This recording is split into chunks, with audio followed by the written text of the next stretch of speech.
Hallelujah, good morning. ಮತ್ತೊಂದು ದಿನ ಪ್ರಿಯರೇ, ನಮ್ಮ ದೇವರ ಕೃಪೆಯಿಂದ ನಮಗೆ ಅನುಗ್ರಹಿಸಲ್ಪಟ್ಟಿದೆ. ಆತನನ್ನು ಸ್ತುತಿಸೋಣ. ಎಚ್ಚರಗೊಂಡಿದ್ದೀರಾ? ಬನ್ನಿ ಹಾಗಾದರೆ ದೇವರ ವಾಕ್ಯ ಧ್ಯಾನಿಸೋಣ. ಪರಿಶುದ್ಧ ದೇವರೇ, ನಿಮಗೆ ವಂದನೆಗಳು. ದಿನಾಲು ನಿಮ್ಮ ವಾಕ್ಯಾನುಸಾರವಾಗಿ ನಡೆಯುವುದಕ್ಕಾಗಿ, ನಿಮ್ಮ ಚಿತ್ತಾನುಸಾರವಾಗಿ, ನಿಮಗೆ ಇಷ್ಟಾನುಸಾರವಾಗಿ ನಡೆಯುವುದಕ್ಕಾಗಿ, ನೀವು ತಿರುಗಿ ಬರುವಾಗ ಎತ್ತಲ್ಪಡುವವರೊಂದಿಗೆ ಇರುವುದಕ್ಕಾಗಿ, ಸಿದ್ಧಗೊಂಡು ಇರುವುದಕ್ಕಾಗಿ, ಎಚ್ಚರಗೊಂಡಿರುವುದಕ್ಕಾಗಿ ನಮ್ಮೆಲ್ಲರಿಗೂ ಸಹಾಯ ಮಾಡಿರೆಂದು ಕ್ರಿಸ್ತನ ನಾಮದಲ್ಲಿ ಬೇಡುತ್ತೇನೆ ತಂದೆಯೇ, ಆಮೇನ್. ಹೌದು ಪ್ರಿಯರೇ, ನಾವು ಯಾವಾಗಲೂ ಸಿದ್ಧರಾಗಿಯೇ ಇರಬೇಕು. ಎದಕ್ಕಾಗಿ? ಕರ್ತನೊಂದಿಗೆ ಎತ್ತಲ್ಪಟ್ಟು ಆತನ ರಾಜ್ಯದಲ್ಲಿ ನಿರಂತರವೂ ಜೀವಿಸುವುದಕ್ಕಾಗಿ. ಈ ಲೋಕದಲ್ಲಿ ಆತನು ಬರುವವರೆಗೂ ಕೂತ್ಕೊಳ್ಳಿರಿ ಎಂದು ಆತನು ಹೇಳಲಿಲ್ಲ. ಆತನು ಬರುವವರೆಗೂ ಕಾದಿರದೆ ಕೂತುಕೊಳ್ಳಿರಿ ಎಂದು ಹೇಳಲಿಲ್ಲ. ನಾವು ಆತನನ್ನು ಅರಿತುಕೊಂಡ ನಂತರ, ರಕ್ಷಣೆ ಹೊಂದಿದ ನಂತರ, ಆತನು ನಮ್ಮ ವಿಷಯದಲ್ಲಿ ಹಾಕಿಕೊಂಡಿರುವ ಪ್ರಣಾಳಿಕೆಗಳನ್ನು ನಾವು ನೆರವೇರಿಸಬೇಕು. ನೀವು ರಕ್ಷಿಸಲ್ಪಟ್ಟಿದ್ದೀರಾ? ಮಾನಸಾಂತರ ಹೊಂದಿದ್ದೀರಾ? ದೀಕ್ಷಾಸ್ನಾನ ತೆಗೆದುಕೊಂಡಿದ್ದೀರಾ? ಕ್ರಮವಾಗಿ ದೇವರ ಸಭೆಗೆ ಹೋಗ್ತಾ ಇದ್ದೀರಾ? ಮುಗ್ದೋಯ್ತಾ? ಇನ್ನು ಅಷ್ಟೇನಾ?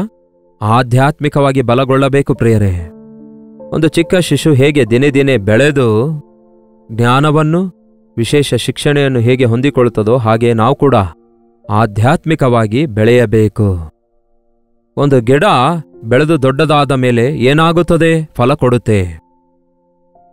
ಆ ಮರ ಬೆಳೆದು ಫಲ ಕೊಡುವಂತೆ ನಮ್ಮ ಜೀವಿತವೂ ಸಹ ಫಲಭರಿತವಾಗಿರಬೇಕು. ಅಂದರೆ ನಮ್ಮಷ್ಟಕ್ಕೆ ನಾವು ಆಶೀರ್ವಾದಕರವಾಗಿ ಅಲ್ಲ, ಇತರರಿಗೂ ನಾವು ಆಶೀರ್ವಾದಕರವಾಗಿ, ಪ್ರಯೋಜನಕರವಾಗಿ ಮಾರ್ಪಡಬೇಕು. ನೀವು ನನ್ನಲ್ಲಿ ನೆಲೆಗೊಂಡಿರುವುದಾದರೆ ನೀವು ಬಹಳ ಫಲ ಕೊಡುವಿರಿ ಎಂದು ಯೇಸು ಹೇಳಿದಾರಲ್ಲವೇ?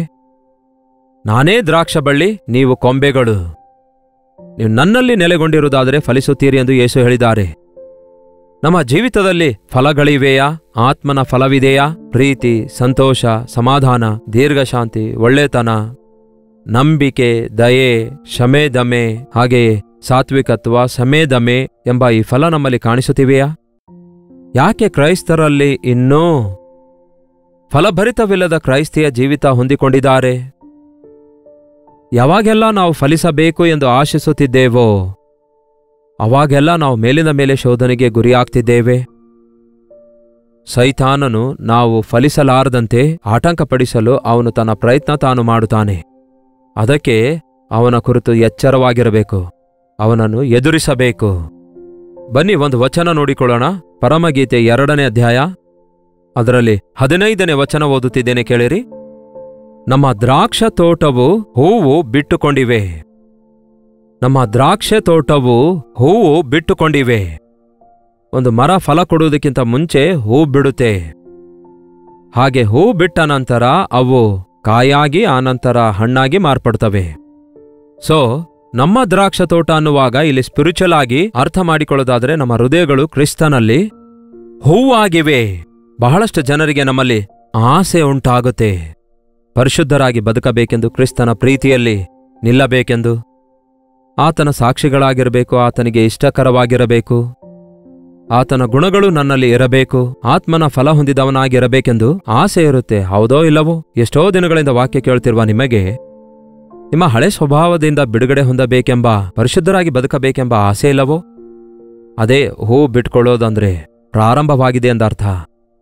ದ್ರಾಕ್ಷ ತೋಟವನ್ನು ಹಾಳು ಮಾಡುವ ನರಿಗಳನ್ನು ಹಿಡಿಯಿರಿ, ಸಹಾಯ ಮಾಡಿ ನರಿ ಮರಿಗಳನ್ನು ಕೂಡ ಹಿಡಿಯಿರಿ. ಹೂ ಬಿಟ್ಕೊಂಡಿರುವ ಹೊಲದ ಮೇಲೆ ಈ ನರಿಗಳು ಬಂದು ಆ ಹೂಗಳನ್ನೆಲ್ಲ ಹಾಳು ಮಾಡ್ತವೆ, ಕಿತ್ತಾಕ್ತವೆ. ಹಾಗೆಯೇ ನಮ್ಮ ಜೀವಿತದಲ್ಲಿ ನಾವು ಆಧ್ಯಾತ್ಮಿಕವಾಗಿ ಫಲಿಸಬೇಕೆಂದಿರುವಾಗ, ಹಾಗೆ ಹೂ ಬಿಡುತ್ತಿರುವಾಗ, ಹಾಗೆ ನಾವು ಹೂ ಬಿಟ್ಕೊಂಡಿರುವಾಗ ಈ ಸೈತಾನನು ನರಿಮರಿಗಳು ಅಂತೆ, ದೊಡ್ಡ ಮರಿಗಳಲ್ಲ, ನರಿಗಳ ಒಂದು ಮರಿಗಳಂತೆ. ಆ ನರಿ ಅಂದ್ರೆ ಮೋಸ, ತಂತ್ರ ಎಂದು ನಮಗೆ ಗೊತ್ತಲ್ಲವೇ? ಒಂದು ತಂತ್ರೋಪಾಯದಲ್ಲಿ, ಒಂದು ಯುಕ್ತಿಯಿಂದ, ಕುಯುಕ್ತಿಯಿಂದ ನಮ್ಮ ಆಧ್ಯಾತ್ಮಿಕ ಜೀವಿತ ಹಾಳು ಮಾಡುವುದಕ್ಕಾಗಿ ನಮ್ಮ ಮೇಲೆ ಸ್ವಲ್ಪ ಮಟ್ಟಿಗೆ ಪ್ರಭಾವ ಕಾಣಿಸುತ್ತೆ ಸೈತಾನನ ಸ್ವಭಾವದಿಂದ. ಯಾವಾಗ ನೀವು ಕ್ರಿಸ್ತನಂತೆ ದೀನನಾಗಿರಬೇಕು, ಸಾತ್ವಿಕನಾಗಿ ಇರಬೇಕೆಂದು ಆಶಿಸುತ್ತೀರೋ ಅಂತಹ ಸಮಯದಲ್ಲಿ ನಿಮಗೆ ಗರ್ವ, ಅತಿಶಯ, ಅಹಂಕಾರ ಎಂಬ ಶೋಧನೆ ಬರುತ್ತೆ. ನಿಮ್ಮೊಳಗೆ ದೀನ ಮನಸ್ಸಿಲ್ಲದಂತೆ ಮಾಡುವುದಕ್ಕಾಗಿ ನಿಮ್ಮಲ್ಲಿ ಗರ್ವ ಉಂಟಾದಾಗ ನೀವು ದೇವರಿಗೋಸ್ಕರ ಫಲಿಸಲಿಕ್ಕಾಗೋದಿಲ್ಲ. ಆದರೆ ಸೈತಾನನನ್ನು ನಿಮ್ಮ ಜೀವಿತದಿಂದ ತೋರಿಸುವವರಾಗಿರ್ತೀರಿ. ಅದು ಗರ್ವ. ಹೇಗಿರುತ್ತೆ ಅದು? ಕೆಂಪಾಗಿರುತ್ತೋ ಕಪ್ಪಾಗಿರುತ್ತೋ ನಮಗೆ ಗೊತ್ತಿಲ್ಲ. ಆದರೆ ಗರ್ವ ಉಳ್ಳಂಥವರಿಗೆ ನೋಡ್ರಿ, ಅವರ ಕಣ್ಣಿನಲ್ಲಿ, ಅವರ ಭುಜಗಳು, ಅವರ ಮಾತುಗಳು, ಅವರು ತಲೆ ಎತ್ತಿ ನಡೆಯುವುದನ್ನು ಗಮನಿಸಬಹುದು. ನನಗೆಲ್ಲವೂ ಗೊತ್ತು ಎನ್ನುವಂಥವನು, ತನ್ನ ವಿಷಯದಲ್ಲಿ ತಾನೇ ಅತಿಶಯ ಪಡುವಂಥವನು, ನಾನು ಎನ್ನುವಂಥವನು, ಯಾರಾದರೂ ಏನಾದರೂ ಹೇಳಿದ್ರೆ ನನಗೆ ಗೊತ್ತು ಬಿಡು, ನೀನು ಹೇಳುವ ಅಗತ್ಯವಿಲ್ಲ ಎಂದು ತಳ್ಳಿ ಹಾಕುವವರು ಗರ್ವ ಎಂಬ ವೈರಸ್ನಿಂದ ಬಾಧೆ ಪಡ್ತಾ ಇದ್ದಾರೆ ಎಂದರ್ಥ. ನೀವು ಕ್ರಿಸ್ತನ ಮಕ್ಕಳಾಗಿರೋದಾದ್ರೆ ದೀನರಾಗಿರಬೇಕೇ ಹೊರತು ಗರ್ವಿಷ್ಠರಾಗಿರಬಾರದು. ಎರಡನೇ ನರಿ ಅಸೂಯೆಯಾಗಿದೆ. ಅಸೂಯೆ ಅಂದ್ರೆ ಇತರರನ್ನು ನೋಡಿ ಸಹಿಸಲಾರದ ಸ್ವಭಾವ, ಮತ್ಸರ, ಒಂಥರ ಕಕ್ಷ. ಬೇರೆಯವರು ಉದ್ಧಾರ ಆದ್ರೆ ನಮಗೊಂಥರ ಅನಿಸುತ್ತೆ. ಇತರರೊಂದಿಗೆ ಹೋಲಿಸಿ ನಮಗೆ ಯಾರಾದರೂ ಕೀಳಾಗಿ ಮಾತಾಡಿದ್ರೆ ತಕ್ಷಣವೇ ನಮ್ಮ ಅಂತರಂಗದಲ್ಲಿ ನಮಗಿದ್ದ ಸಂತೋಷವೆಲ್ಲ ಕಳ್ಕೊಂಡಂತಿರುತ್ತೆ. ಅದು ಬಹಳ ಭಯಂಕರವಾಗಿದೆ. ಅಸೂಯೆ ಪಾಪವಾಗಿದೆಯೋ ಅನ್ನುತ್ತಾರೆ. ಹೌದು, ಹಾಗೆ ಅಸೂಯೆ ಪಡುವಂಥವರು ತಮ್ಮ ಅಂತರಂಗವನ್ನು ಹಾಳು ಮಾಡಿಕೊಳ್ತಾರೆ. ಈ ದಿನಗಳಲ್ಲಿ ಎಸಿಡಿಟಿ ಪ್ರಾಬ್ಲಮ್ ಇದೆ, ಈ ದಿನಗಳಲ್ಲಿ ಮೆಂಟಲ್ ಟಾರ್ಚರ್ ಇದೆ. ಯಾಕೆ ಬೇಕು ಹೇಳಿ? ನಿಮಗಿಷ್ಟವಿಲ್ಲದ ಮನುಷ್ಯರ ಕುರಿತು ಆಲೋಚಿಸಿಕೊಳ್ಳುತ್ತಾ, ಹೋಲಿಸಿಕೊಳ್ಳುತ್ತಾ, ಮನಸ್ಸು ಕೆಡಿಸಿಕೊಳ್ಳುತ್ತಾ, ಇಲ್ಲವೇ ಅಸೂಯೆ ಪಡುವುದಾದರೆ ವಾಕ್ಯ ಹೇಳುತ್ತೆ, ಅಸೂಯೆ ಎಲುಬುಗಳಿಗೆ ಕೊಳ್ಳು, ಎಲುಬುಗಳನ್ನು ಕೂಡ ಕೊಳೆತು ಹೋಗುವಂತೆ ಮಾಡುತ್ತೆ. ಗಮನಿಸಿರಿ, ಇತರರು ಉದ್ಧಾರವಾದರೆ ಸಂತೋಷಿಸಿರಿ, ಇತರರ ಸಂತೋಷದಲ್ಲಿ ಸಂತೋಷ ಪಡಿರಿ. ಇತರರು ನಿಮಗಿಂತಲೂ ಹೆಚ್ಚು ಪ್ರಯೋಜಕರಾಗಿದ್ದರೆ ಅತಿಶಯಿಸಿರಿ, ಆನಂದಿಸಿರಿ, ಥ್ಯಾಂಕ್ಸ್ ಅಂತ ಹೇಳಿರಿ. ಐ ವಿಲ್ ಲರ್ನ್, ನಿಮ್ಮಿಂದ ನಾನು ಕಲಿಯುತ್ತೇನೆ ಅಂತ ಹೇಳಿರಿ. ಇತರರು ಅಂದವಾಗಿರುವಾಗ, ಒಳ್ಳೆ ವಸ್ತ್ರ ಧರಿಸುವಾಗ ಯಾಕೆ ಅಸೂಯೆ ಪಡ್ತೀರಿ?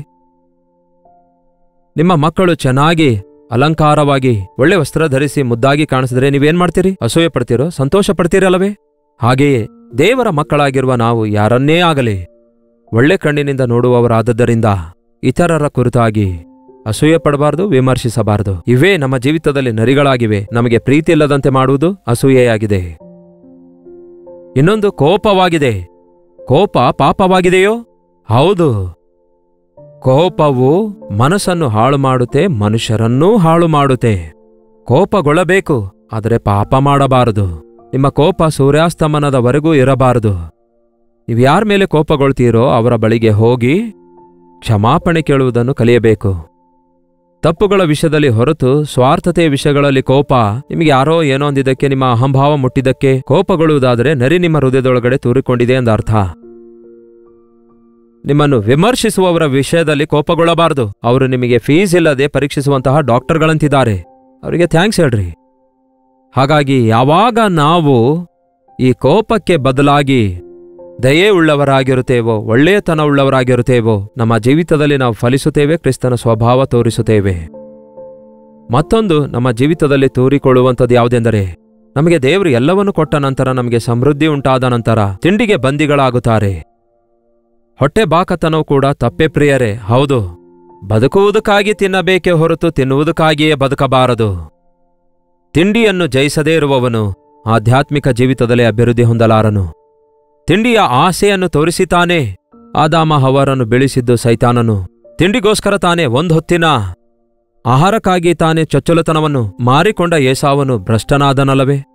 ಅದಕ್ಕಾಗಿ ದಾನಿಯೇಲನ ಹಾಗೆ ಈ ಅಪವಿತ್ರವಾದ ಆಹಾರ ತಿಂಡಿ ನನಗೆ ಬೇಡವೆಂದು ಶರೀರದ ಆಸೆಯನ್ನು, ತಿಂಡಿಯ ಆಸೆಯನ್ನು ಜಯಿಸುವಾಗ ನಾವು ಫಲಿಸುತ್ತೇವೆ. ಮತ್ತೊಂದು ಸೋಮಾರಿತನ. ಸೋಮಾರಿತನ ಅಂದ್ರೆ ಯಾವ ಕೆಲಸ ಮಾಡಲಾರದಂತೆ ಯಾವಾಗಲೂ ಇತರರ ಮೇಲೆ ಆಧಾರಗೊಂಡಿರುವುದು.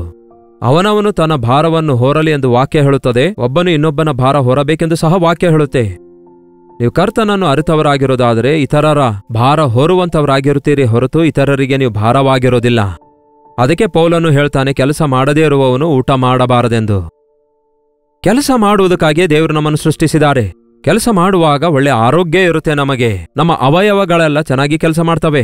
ಆದರೆ ಈ ದಿನ ಮನುಷ್ಯರು ಸೋಮಾರಿಗಳಾಗಿದ್ದು, ಕುಡುಕರಾಗಿದ್ದು, ಆ ಕುಡಿದು ಅಮೆಲೇರಿ ಗಂಟೆಗಳವರೆಗೂ ನಿದ್ರೆ ಮಾಡಿ ಹಾಗೆ ಮತ್ತಿಗೆ ಒಳಗಾಗಿ ತಮ್ಮ ಜೀವಿತವನ್ನು ನಾಶ ಮಾಡಿಕೊಳ್ಳುವವರನ್ನು ನೋಡ್ರಿ. ಯಾವುದೇ ಕೆಲಸ ಮಾಡದೇ ಇರುವವನಿಗೆ ಸೈತಾನನು ಕೆಲಸ ಕೊಡ್ತಾನಂತೆ. Idle man's brain is a devil's workshop ಎಂಬುದಾಗಿ ಹೇಳಿಕೆದೆ, ಸೋಮಾರಿಯ ತಲೆ ಸೈತಾನನ ಕಾರ್ಯಗ್ರಹ ಅಂತೆ. ಹುಚ್ಚುಚ್ಚು ಆಲೋಚನೆಗಳಿಗೆ, ಹುಚ್ಚುಚ್ಚು ಕಾರ್ಯಗಳಿಗೆ ಅವಕಾಶ ಕೊಡ್ತಾನೆ. ಮಧ್ಯಾಹ್ನ ಹೊತ್ತಲ್ಲಿ ನಿದ್ದೆ ಮಾಡಿ ಸೋಮಾರಿತನದೊಂದಿಗೆ ಎದ್ದ ದಾವೀದನು ಎಂಥ ಘೋರವಾದ ನೀಚವಾದ ಪಾಪದಲ್ಲಿ ಬಿದ್ದನು ನೋಡಿ. ಆ ಪಾಪದಿಂದ ಬಿಡುಗಡೆ ಹೊಂದುವುದಕ್ಕಾಗಿ, ಕ್ಷಮಾಪಣೆ ಹೊಂದುವುದಕ್ಕಾಗಿ ಎಷ್ಟು ಪ್ರಯಾಸ ಪಟ್ಟನೆಂದು ನಾವು ನೋಡ್ತೇವಲ್ಲವೇ? ಅದಕ್ಕೆ ಸೋಮಾರಿತನಕ್ಕೆ ಅವಕಾಶ ಕೊಡಬೇಡಿ. ಮತ್ತೊಂದು ಕಾಮಾತುರತೆ. ಇದು ವ್ಯಭಿಚಾರ ಎಂದು ಕೂಡ ಕರೆಯಲಾಗುತ್ತೆ. ಈ ದಿನಮಾನಗಳಲ್ಲಿ ಬೆಳಗಾದ್ರೆ ಸಾಕು, ಎಲ್ಲಿ ನೋಡಿದ್ರೂ ಕೂಡ ಕಾಮ ಸಂಬಂಧವಾದ, ಆ ಲೋಕ ಸಂಬಂಧವಾದ ದ್ವಿಅರ್ಥದಿಂದ ಕೂಡಿರುವ ಹಾಡುಗಳು, ಮಾತುಗಳು, ಸಂಗೀತ, ಮೂವೀಸ್, ಪಿಕ್ಚರ್ಸ್ಗಳು ಎಲ್ಲಿ ನೋಡಿದ್ರೂ ಕೂಡ ಲಭ್ಯವಾಗಿವೆ ನೋಡಿ. ಒಂದು ಪವಿತ್ರವಾದ ಕಣ್ಣಿನಿಂದ ಒಬ್ಬ ಸ್ತ್ರೀಯನ್ನು ಇಲ್ಲವೇ ಪುರುಷನನ್ನು ನೋಡಲಾರದಂತೆ ಮನುಷ್ಯರಿರೋದು ಕಾಮಾತುರತನಕ್ಕೆ ಹೃದಯದಲ್ಲಿ ಸ್ಥಳ ಕೊಡೋದ್ರಿಂದ ಹೀನವಾದ ಸ್ಥಿತಿಗೆ ಬಿದ್ದು ಹೋಗುವಂಥದ್ದು ಆ ಕಾಲದ ಭಕ್ತರಲ್ಲಿಯೂ ನೋಡಿದೆವು, ಈಗಿನ ವ್ಯಕ್ತಿಗಳಲ್ಲಿಯೂ ನೋಡ್ತಿದ್ದೇವೆ. ಸಂಸೋನನಂತಹ ಬಲಿಷ್ಠನು, ಸೊಲೊಮೋನನಂತಹ ಜ್ಞಾನಿ, ದಾವೀದನಂತಹ ಭಕ್ತನು ಕೂಡ ಶರೀರಾಭಿಲಾಷೆಗೆ ಅವಕಾಶ ಕೊಟ್ಟಿದ್ದಕ್ಕೆ ಹೇಗೆ ತನ್ನ ಸಾಕ್ಷಿಯನ್ನು ಹಾಳು ಮಾಡಿಕೊಂಡನೆಂದು ನಾವು ಗಮನಿಸುತ್ತೇವಲ್ಲವೇ? ಮತ್ತೊಂದು ಹಣದ ಆಸೆ. ದುಡ್ಡು ನಮಗೆ ಬೇಕು, ಆದರೆ ದುಡ್ಡಿನ ಮೇಲೆ ನಮಗೆ ಆಸೆ ಇರಬಾರದು. ದುಡ್ಡಿರೋದು ಪಾಪವಲ್ಲ, ಆದರೆ ದುಡ್ಡನ್ನು ನಂಬೋದು ದುಡ್ಡಿಗೋಸ್ಕರವೇ ಮನಸ್ಸಾಕ್ಷಿ ಮಾರಿಕೊಳ್ಳುವುದಾದರೆ ಅದಕ್ಕಿಂತ ದೊಡ್ಡ ಹೀನವಾದ ಸ್ಥಿತಿ ಮತ್ತೊಂದಿಲ್ಲ. ಈ ದಿನಗಳಲ್ಲಿ ಬಹಳಷ್ಟು ಜನರ ಜೀವಿತದಲ್ಲಿ ದುಡ್ಡನ್ನೇ ಪ್ರೀತಿಸಿ ಕುಟುಂಬವನ್ನು ಪಡೆದುಕೊಳ್ಳೋದು, ಆಧ್ಯಾತ್ಮಿಕ ಜೀವಿತವನ್ನು, ದೇವರ ಸನ್ನಿಧಿಯನ್ನು ಕಳೆದುಕೊಳ್ಳುವಂಥದ್ದನ್ನು ನಾವು ನೋಡುತ್ತಿದ್ದೇವೆ. ದುಡ್ಡು ಒಂದು ಒಳ್ಳೆ ಸೇವಕ, ಆದರೆ ಬಹಳ ಕೆಟ್ಟ ಯಜಮಾನ ಕೂಡ ಆಗಿದೆ. ದುಡ್ಡು ನಿಮ್ಮ ಕಂಟ್ರೋಲ್ನಲ್ಲಿ, ನಿಮ್ಮ ಕಾಲ ಕೆಳಗೆ ಇರಬೇಕೇ ಹೊರತು ನಿಮ್ಮ ತಲೆ ಮೇಲಿರಬಾರದು. ದುಡ್ಡಿನಿಂದ ನೀವು ಕೆಲಸ ಮಾಡಿಸಿಕೊಳ್ಳಿ, ಆದರೆ ದುಡ್ಡನ್ನು ಆಶಿಸಬಾರದು. ಇವು ನಮ್ಮ ಆಧ್ಯಾತ್ಮಿಕ ಜೀವಿತದಲ್ಲಿ ನಮ್ಮನ್ನು ಕುಗ್ಗಿ ಹೋಗುವಂತೆ ಮಾಡ್ತವೆ. ಈ ಸಣ್ಣ ಸಣ್ಣ ಸಿನ್ಸ್ಗಳು, ಈ ಪಾಪಗಳು ಸಣ್ಣದಾಗಿದ್ರು, ಅಂದರೆ ದೊಡ್ಡದಾಗಿ ಕಾಣಿಸದಿದ್ದರೂ ಅವು ನಮ್ಮ ಹೃದಯದೊಳಗಡೆ ತೂರಿಕೊಂಡು ನಾವು ಫಲಿಸಲಾರದಂತೆ ನಮ್ಮನ್ನು ಆಟಂಕಪಡಿಸ್ತವೆ. ಈ ನರಿಗಳನ್ನು ನಾವು ಹಿಡಿಯಬೇಕು. ಯಾವ ನರಿಗಳೆಂದು ನೆನಪಿದೆಯಾ? ಅಸೂಯೆ, ಗರ್ವ, ಕೋಪ, ಸೋಮರಿತನ, ಹೊಟ್ಟೆಬಾಕತನ, ಕಾಮಾತುರತನ, ಹಣದ ಆಸೆ. ಇವುಗಳನ್ನು ನಾವು ಜಯಿಸಿದ ದಿನದಲ್ಲಿ ಕ್ರಿಸ್ತನಿಗೋಸ್ಕರ ಫಲಿಸುತ್ತೇವೆ, ಆತ್ಮನ ಫಲಗಳನ್ನು ಫಲಿಸುತ್ತೇವೆ, ಎಲ್ಲಾ ವಿಷಯಗಳಲ್ಲಿ ಅಭಿವೃದ್ಧಿಯಾಗ್ತೇವೆ, ಕರ್ತನ ನಾಮವನ್ನು ಮಹಿಮೆಪಡಿಸ್ತೇವೆ. ಪ್ರಭುವೇ, ಆಧ್ಯಾತ್ಮಿಕ ಜೀವಿತದಲ್ಲಿ ನಾನು ಅಭಿವೃದ್ಧಿಯಾಗದಂತೆ, ಫಲಿಸಲಾರದಂತೆ ನನ್ನನ್ನು ಹಾಳು ಮಾಡುವಂತಹ ಈ ನರಿಗಳನ್ನು ಹಿಡಿಯಬೇಕಾದಂತಹ ನಿಮ್ಮ ಪರಿಶುದ್ಧ ಸನ್ನಿಧಿಯಲ್ಲಿ ಕಾದುಕೊಂಡು ನನ್ನ ಹೃದಯವನ್ನು ಪರೀಕ್ಷಿಸಿಕೊಂಡು ನಿಮಗೆ ನನ್ನಲ್ಲಿ ಇಷ್ಟವಿಲ್ಲದಂತಹ, ನಿಮ್ಮಿಂದ ನನ್ನನ್ನು ದೂರ ಮಾಡುವಂತಹ ಪ್ರತಿಯೊಂದು ವಿಷಯಕ್ಕಾಗಿ ಪಶ್ಚಾತ್ತಾಪ ಪಡಲು ನನಗೆ ಸಹಾಯ ಮಾಡಿರಿ ಎಂದು ಯೇಸುವಿಗೆ ಬೇಡಿಕೊಂಡು ನೋಡಿ. ತಪ್ಪದೆ ನರಿಗಳನ್ನು ನೀವು ಹಿಡಿಯುವಂಥವರಾಗಿರುತ್ತೀರಿ. ನಮ್ಮ ದ್ರಾಕ್ಷ ತೋಟಗಳು, ನಮ್ಮ ಹೃದಯಗಳು ಹೂ ಬಿಟ್ಕೊಂಡಿವೆ. ದ್ರಾಕ್ಷ ತೋಟಗಳನ್ನು ಹಾಳು ಮಾಡುವಂತಹ ಈ ನರಿಗಳನ್ನು, ಹೃದಯವನ್ನು ಕೆಡಿಸುವಂತಹ, ಅಂದರೆ ಹೃದಯ ಚದರಿಸಿ ಬಿಡ್ತಿದ್ದಾನೆ ಪ್ರಿಯರೇ ಸೈತಾನನು. ಬಹಳಷ್ಟು ಜನ ವಿಶ್ವಾಸಿಗಳ ಹೃದಯಗಳು ಕೆಟ್ಟು ಹೋಗ್ತಿವೆ. ತಪ್ಪು ಬೋಧನೆಗಳಿಂದ ಅನೇಕರ ಹೃದಯಗಳು ಕಳವಳಗೊಳ್ಳುತ್ತಾ ಇವೆ. ಲೋಕಾಸೆಗಳಿಂದ ಅನೇಕರ ಹೃದಯಗಳು ಕ್ಷೀಣತೆಯನ್ನು ಹೊಂದಿಕೊಳ್ತಿವೆ. ಈ ಉದಯಕಾಲ ಸಮಯದಲ್ಲಿ ಒಂದು ಸಾರಿ ಆಲೋಚಿಸಿರಿ. ಆಧ್ಯಾತ್ಮಿಕವಾಗಿ ನೀವು ಫಲಿಸುತ್ತಾ ಇದ್ದೀರಾ? ದಿನೇ ದಿನೇ ದೇವರ ವಾಕ್ಯ ಕೇಳ್ತಿದ್ದೇವೆ, ಪ್ರಾರ್ಥಿಸ್ತಿದ್ದೇವೆ ಎಂದು ಹೇಳ್ತಾ ಇದ್ದೀರಿ. ಆದರೆ ಕ್ರೈಸ್ತರಾಗಿದ್ದೇವೆ, ಯೇಸುವಿಗೆ ಮಗುವಾಗಿದ್ದೇವೆ ಎಂದು ಸಾಕ್ಷಿ ಕೊಡ್ತಿದ್ದೀರಿ. ಆದರೆ ನಿಮ್ಮ ಅಂತರಂಗದಲ್ಲಿ ಈ ಚಿಕ್ಕ ಚಿಕ್ಕ ಪಾಪಗಳ ಮೇಲೆ ನಿಮಗೆ ಜಯ ಇದೆಯಾ? ಈ ಶರೀರ ಇಚ್ಛೆಗಳನ್ನು ನೀವು ಜಯಿಸುತ್ತಾ ಇದ್ದೀರಾ? ಈ ಲೋಕದ ಆಸೆಗಳನ್ನು ನೀವು ಅಸಹಿಸಿಕೊಳ್ತಾ ಇದ್ದೀರಾ? ಇಹಲೋಕ ಸ್ನೇಹ ದೇವರೊಂದಿಗೆ ವೈರತ್ವ ಎಂದು ಅರಿತು ದೇವರ ಮಕ್ಕಳ ಸಹವಾಸದಲ್ಲಿ ಮುಂದೆ ಸಾಗುತ್ತಾ ಇದ್ದೀರಾ? ಇಲ್ಲವಾದರೆ ಇಂದೇ ಒಂದು ತೀರ್ಮಾನ ತೆಗೆದುಕೊಳ್ಳಿ. ಪ್ರಭುವೇ, ಈ ದಿನದಿಂದ ನಿಮ್ಮ ವಾಕ್ಯಾನುಸಾರವಾಗಿ ನಾನು ಜೀವಿಸುತ್ತೇನೆ. ನಿಮ್ಮ ಚಿತ್ತಕ್ಕೆ ನಾನು ವಿಧೇಯನಾಗುತ್ತೇನೆ. ನನ್ನ ಹೃದಯ ಭದ್ರವಾಗಿ ಕಾಪಾಡಿಕೊಳ್ಳುವುದಕ್ಕಾಗಿ ನನಗೆ ಸಹಾಯ ಮಾಡಿರಿ ಎಂದು ಬೇಡಿಕೊಳ್ಳಿರಿ. ಹೃದಯದೊಳಗಡೆಯಿಂದ ಜೀವ ಜಲದ ನದಿಯು ಉಕ್ಕಿ ಹರಿಯುವುದರಿಂದ ಎಲ್ಲದಕ್ಕಿಂತಲೂ ಮುಖ್ಯವಾಗಿ ನಿಮ್ಮ ಹೃದಯವನ್ನು ಭದ್ರವಾಗಿ ಕಾಪಾಡಿಕೊಳ್ಳಿರಿ. ನರಿಗಳು ಒಳಗಡೆ ತೂರಿಕೊಳ್ಳದಂತೆ, ಸಣ್ಣ ಸಣ್ಣ ಪಾಪಗಳು, ಚಿಕ್ಕ ಚಿಕ್ಕ ಪಾಪಗಳು, ಚಿಕ್ಕಲ್ಲಿ ಸಿಕ್ಕಿ ಬೀಳಿಸುವ ಪಾಪಗಳು ನಿಮ್ಮ ಹೃದಯದೊಳಗೆ ತೂರಿಕೊಳ್ಳದಂತೆ ಮೇಲಿಂದ ಮೇಲೆ ದೇವರ ವಾಕ್ಯದಿಂದ ನಿಮ್ಮನ್ನು ನೀವು ಪರಿಶೀಲಿಸಿಕೊಳ್ಳಿರಿ. ಹಾಳು ಮಾಡುವ ನರಿಗಳನ್ನು ಹಿಡಿದುಕೊಂಡು ಕರ್ತನ ಪಾದಗಳ ಬಳಿಯಲ್ಲಿ ಅವುಗಳನ್ನು ಇಡುವುದಾದರೆ ಬಿಡುಗಡೆ ಅನುಗ್ರಹಿಸುತ್ತಾರೆ. ಬನ್ನಿ ಪ್ರಾರ್ಥಿಸೋಣ. ಪರಿಶುದ್ಧನೇ, ಪ್ರೀತಿಯುಳ್ಳ ತಂದೆಯೇ, ಈ ಸಮಯದಲ್ಲಿ ದೇವರೇ, ನಮ್ಮನ್ನು ಹಾಳು ಮಾಡುವಂತಹ ನಮ್ಮ ಆಧ್ಯಾತ್ಮಿಕ ಜೀವಿತವನ್ನು ನಾಶನಗೊಳಿಸುವಂತಹ ಸೈತಾನನ ಶಕ್ತಿಗಳನ್ನು, ಅಪವಾದಿಯ ಶಕ್ತಿಗಳನ್ನು, ಚಿಕ್ಕಲಿ ಸಿಲುಕಿಸುವ ಪಾಪಗಳನ್ನು ನಜರೇತಿನ ಯೇಸು ಕ್ರಿಸ್ತನ ನಾಮದಲ್ಲಿ ಬಿಡುಗಡೆಗೊಳಿಸಿರಿ. ದೇವರೇ, ನಾವು ಫಲಿಸಲಾರದಂತೆ, ಆತ್ಮಗಳ ಬೆಸ್ತರರಾಗಿ ನಾವು ಅಭಿವೃದ್ಧಿಯಾಗದಂತೆ, ನಿಮ್ಮ ಸಾರೂಪ್ಯಕ್ಕೆ ಮಾರ್ಪಡದಂತೆ, ನಮ್ಮ ಆಧ್ಯಾತ್ಮಿಕ ಜೀವಿತವನ್ನು ಪತನಗೊಳಿಸುವಂತಹ ಈ ಚಿಕ್ಕ ಚಿಕ್ಕ ದೋಷಗಳಿಂದ ನಾವು ಬಿಡುಗಡೆ ಹೊಂದುವಂತೆ ನಿಮ್ಮ ಪರಿಶುದ್ಧಾತ್ಮನನ್ನು ನಮ್ಮೆಲ್ಲರ ಮೇಲೆ ಸುರಿಸಿರಿ. ನಮ್ಮ ಸ್ಥಿತಿ ನಾವು ಅರಿತುಕೊಂಡು ಪಶ್ಚಾತ್ತಾಪ ಪಟ್ಟು ನೀವು ಅನುಗ್ರಹಿಸುವಂತಹ ಶುದ್ಧೀಕರಣವನ್ನು ಹೊಂದಿ ನಿಮ್ಮ ಸಾಕ್ಷಿಗಳಾಗಿರುವಂತೆ ನಮ್ಮ ಪ್ರತಿಯೊಬ್ಬರಿಗೂ ಸಹಾಯ ಮಾಡಿರೆಂದು ಕ್ರಿಸ್ತನ ನಾಮದಲ್ಲಿ ಬೇಡುತ್ತೇನೆ ತಂದೆಯೇ, ಆಮೇನ್. ತಂದೆಯಾದ ದೇವರ ಪ್ರೀತಿಯು, ಮಗನಾಗಿರುವ ಕ್ರಿಸ್ತನ ಕೃಪೆಯು, ಆದರಣೆ ಕರ್ತನಾದ ಪರಿಶುದ್ಧಾತ್ಮನ ಸಹವಾಸವು ಈ ಅನುದಿನದ ಧ್ಯಾನದಲ್ಲಿ ಐಕ್ಯವಾಗಿರುವ ನಮ್ಮೆಲ್ಲರ ಸಂಗಡ ಸದಾಕಾಲಕ್ಕೂ ನೆಲೆಯಾಗಿರಲಿ. ಆಮೇನ್. ದೇವರಿಗೆ ಸ್ತೋತ್ರ. ನಿಮ್ಮ ಪ್ರಾರ್ಥನಾ ಮನವಿ 8939731313 ನಂಬರ್ಗೆ, ಹಾಗೆ ಇತರ ದೇಶದಿಂದ ವೀಕ್ಷಿಸುವುದಾದರೆ ಇದೇ ನಂಬರಿಗೆ ಒಂದು ಟೆಕ್ಸ್ಟ್ ಇಲ್ಲವೇ ವಾಯ್ಸ್ ಮೆಸೇಜ್ ಮೂಲಕ ವಾಟ್ಸಾಪ್ ಅನ್ನು ಕಳಿಸಿಕೊಡಿರಿ. ಇದುವರೆಗೂ ನೀವು ಕಳಿಸದಿದ್ದರೆ ತಪ್ಪದೇ ಈ ದಿನವೇ ಕಳಿಸಿರಿ. ಒಂದು ಪಿಕ್ಚರ್ ಕೂಡ ಆಡ್ ಮಾಡಿರಿ. ನಿಮ್ಮೆಲ್ಲರನ್ನು ನಾವು ರಿಜಿಸ್ಟರ್ ಮಾಡಿಕೊಳ್ತಿದ್ದೇವೆ. ನಿಮ್ಮೆಲ್ಲರಿಗೋಸ್ಕರ ಪ್ರಾರ್ಥಿಸ್ತಿದ್ದೇವೆ. ಮೇಲಿಂದ ಮೇಲಿಗೆ ನಿಮಗೆ ಇಂಟಿಮೇಷನ್ ಕಳಿಸ್ತೇವೆ. ನೀವು ಕಳಿಸುವ ಮನವಿಗಳಿಗಾಗಿ ಆಯಾ ದಿನಗಳಲ್ಲಿಯೇ ನಾವು ಪ್ರಾರ್ಥನೆ ಮಾಡ್ತಿದ್ದೇವೆ. ನಿಮ್ಮಲ್ಲಿ ಅನೇಕರಿಗೆ ನಿಮ್ಮ ಪ್ರಾರ್ಥನೆಗೆ ಉತ್ತರ ದೊರಕಿದೆ ಎಂದು ಹೇಳಿದ್ದಕ್ಕಾಗಿ ದೇವರಿಗೆ ಸ್ತುತಿಸ್ತೇನೆ. ಪ್ರತಿದಿನ ಹೀಗೆ ಬೆಳಗ್ಗೆ 7 ಗಂಟೆಗೆ ಪ್ರಸಾರವಾಗುವ ಈ ಕಾರ್ಯಕ್ರಮ ತಪ್ಪದೆ ವೀಕ್ಷಿಸಿರಿ. Doctor Jaipal Kannada YouTube channel ಅನ್ನು ಸಬ್ಸ್ಕ್ರೈಬ್ ಮಾಡಿಕೊಳ್ಳಿರಿ, ಲೈಕ್ ಮಾಡಿರಿ, ಶೇರ್ ಮಾಡಿರಿ. ಮತ್ತೆ ನಾಳೆ ಇದೇ ಸಮಯದಲ್ಲಿ ಭೇಟಿಯಾಗೋಣ. ಅಲ್ಲಿವರೆಗೂ ದೇವರ ಮಹಾಕೃಪೆ ನಿಮ್ಮೆಲ್ಲರೊಂದಿಗಿರಲಿ.